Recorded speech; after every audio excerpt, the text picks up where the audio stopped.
I have the audacity to ask for the salary.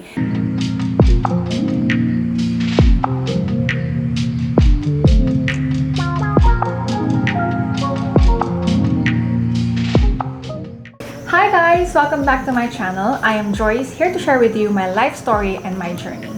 If you are new here, thank you so much for being with me today. And I am here to share with you my life as a care home nurse, a nurse in the UK, a Filipina, abroad. And if you are a returnee, thank you so much for continuously supporting me and for always believing in this channel. So, I have promised last week, 2 weeks ago, I will be sharing with you some care home interview questions for nurses. And before that, I would just like to share with you why I came about this topic for today. And that is because recently I have applied to another care home as a bank nurse. And for the last 4 years, all of my overtimes and additional hours I have done in the care home that I'm working with. But so far, the circumstances have changed and I would just like something new.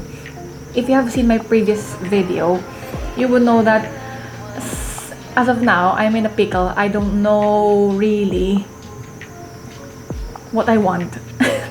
I know it's such a stupid statement, but it is. I've been watching a lot of, motivational talk and all that from TED. And one of this specific talk, I couldn't just remember the title, that probably you're lost because this is your path. This is your path to finding whatever it is that you really want. And as of now, I don't want to get frustrated and I'm just trying to really embrace whatever journey I am in without, making my life harder.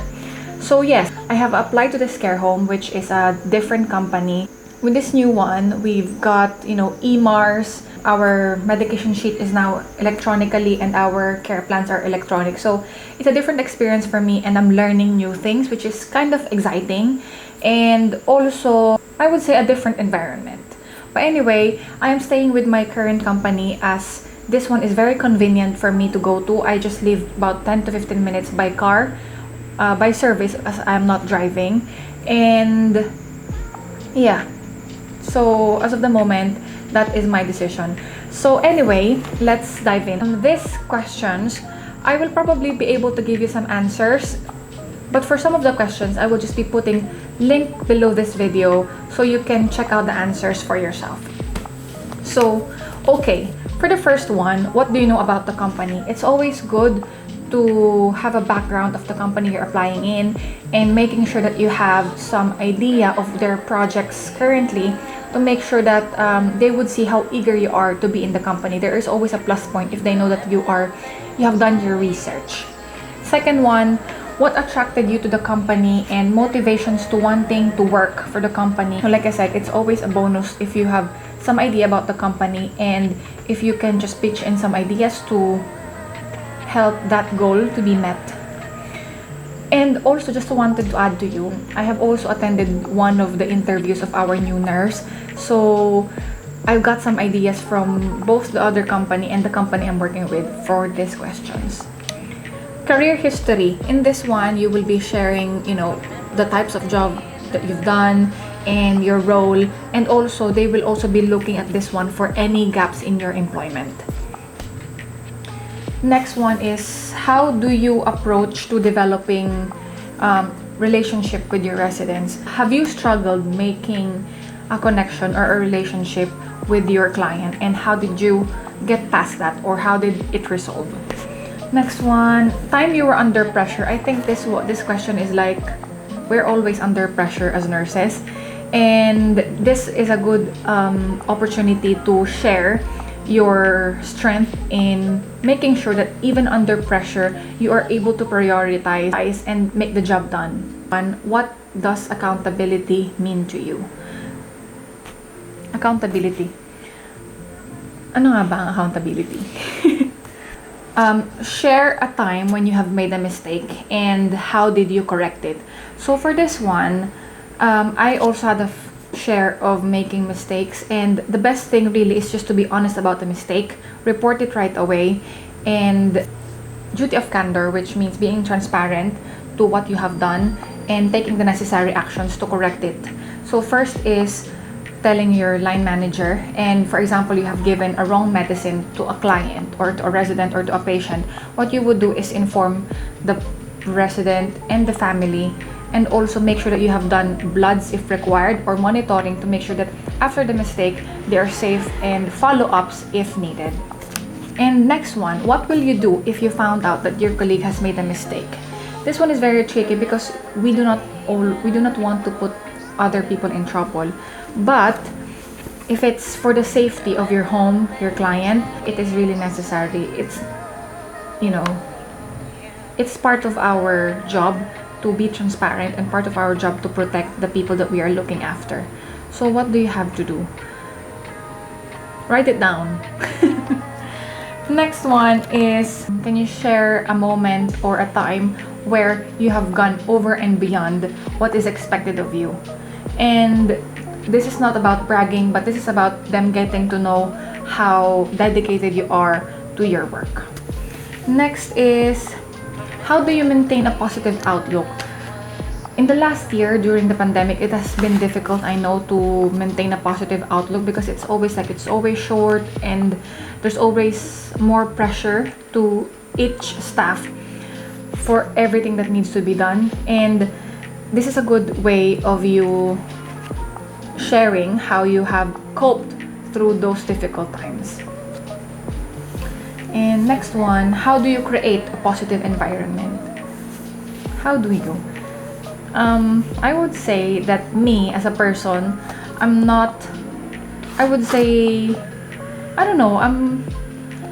positive, but at times I'm also the one who's dragging people down, feelings down. I hope not, but I feel like I'm a bit of a complainer. Anyway, so yeah, think of an answer to this one. How would you handle a situation where a resident is refusing his or her medicine? For me, what I would do on this instance is explain the importance of this medication and the implication of not taking it. If that doesn't work, I can try to, ask other colleague who this client or resident is close to, and they can try giving the medicine. And if really not, I would ask why they don't want to take the medication, and if it has been an ongoing case that the client has been refusing to take the medication, I will ask for a GP review if this medication can be stopped or if there is an alternative which the client may like. And also, if the client does not have the capacity to decide for themselves, and I am sure, and multidisciplinary team is sure that this is beneficial for the client, then we could look into giving it covertly or, hiddenly along with their food or drink. So yeah. Next is, of course, that comes with proper paperwork and a lot of deliberation from the MDT, which will involve the GP, the pharmacist, and specialist who has prescribed this medicine. Next is palliative care. What is your idea about it and what do you know about it? Palliative care is such a great thing for me because I believe that it has allowed people to have dignified death and very comfortable and stress-free as much as possible last days of life. And of course, symptom control. Even if you're not handling palliative care residents as of this moment, this is something that's worth looking into because this is also gonna be a part of your job as a care home nurse. Is, what do you know about duty of candor? I have mentioned it earlier, and this one you have to look into it because of our practice with being transparent to whatever mistakes we have made. Next is, what is your idea of safeguarding or deprivation of liberty and safeguards? And of course, where do you see yourself in the next 5 years? Of course, you will always mention that you see yourself progressing into the career you have chosen, and if you really see yourself growing in the company, that is a good point. And then sometimes they will ask you to write a care plan for managing wounds, grade 2 pressure ulcer, or catheter care, or also chest infection. So they will ask you to write down a care plan or just verbally say, how do you plan to tackle that. And lastly, they will be asking you the salary you're expecting. Please be generous of your expectation. I have been given a bigger hourly rate than my current job because I think it's because of the company really that they are providing more pay. However, I think with the level of experience that I got from my current job, I have the audacity to ask for the salary. They did not meet the one that I asked, but it's very close, so I'm still very happy. And also, I think as a bank, I can take this opportunity to show them how I can be a part of the team and how I can help them reach their goals. Yes. And also, like I said, be generous because you never know how much they are willing to pay you. And for example, you didn't get the amount of money that you have or you wanted, there are always more company who can meet that and who will be able to provide you with a work-life balance that you're looking for. So I think that is our talk for today. It's probably very quick, but I hope that has been very helpful to you. Care home nursing is not easy, but it's always so rewarding. And I do hope that you apply, and if you have, please let me know how it went. Thank you again, and I'll see you on the next one. Bye!